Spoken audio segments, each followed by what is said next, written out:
they've all been removed now. They've been yanked. But when we yank them, we take samples and we get the contamination levels, right? So what we did on this site is, the 20 acres of it, we had chlorinated solvents up to 64,000 parts per billion. I know that's a number that I don't want to throw too much technical jargon at you, but I want to just show numbers for comparison. And what we did is, for cleanup, we did something called bioremediation. We put in specific bugs, bacteria that eat chlorinated solvents, and we shoved them down tubes into the groundwater, and we kept doing that. And we did that for a number of years. And what we found is, in this particular location, it worked. It doesn't work everywhere, but in this location, it really worked. So now the highest levels of contaminants in anywhere on this site is 1,000, not 64,000. Now that still doesn't mean we don't have to go back and polish it up and do further work to get it down from 1,000, and we plan on doing that.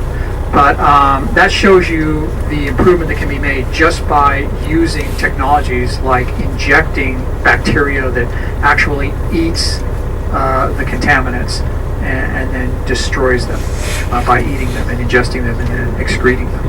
And that's a pretty well-known technology used across the country. Fortunately, it worked here. And now the plumes that we have, the contamination levels, remember it was spread over 20 acres originally? It's now down, the whole area of contamination is less than half an acre. So, the Navy is working on a proposed plan on what to do about that half acre, and we're going to come out with the proposed plan in late January, and we're going to have a special meeting on the island at Casa de la Vista, if you want to come, sometime in late January, and we'll talk about it. And we'll talk about what the Navy's proposal on dealing with that remaining contamination in the groundwater is over that half acre. And then from there, we'll go into a decision document with the regulators on what to do to clean it up. And then in 2016, we want to clean it up and close out the site. But that just shows you we shrank it from 20 acres down to about a half acre, from 64,000 down to 1,000. And then we're going to have to do obviously some more. We're going to use some different technologies to get it down lower, because it's got to get down to some pretty low levels. Again, this area that we're in right now with the bus butts up against a residential area, right, Bob? They're going to build some residences in this area back over. You know how we just drove through Site 33? Those are going to be some residential buildings. So it's got to be down to residential levels of cleanliness. Keith, I have a question. Do you want me to ask it now, or do you want me to hold on? I'd like, please save your questions to the end. Appreciate it. Thanks. Okay, so we're going to go from here to the ship-shaped center. So let me talk a little bit. You can tell me later what those were.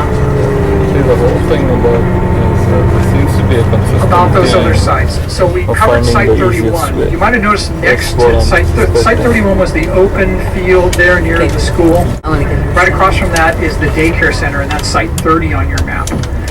There's not much to see other than the Daycare Center, and there's not much going on there other than we need to do, because of its proximity to Site 12, the regulators want us to do a radiological survey. Not because they think there's anything there, but they want us to do it just to certify it. So we're going to work on a work plan to do that, and that will occur next year. And again, it's an active daycare center. Before that, the daycare center was built in 1985.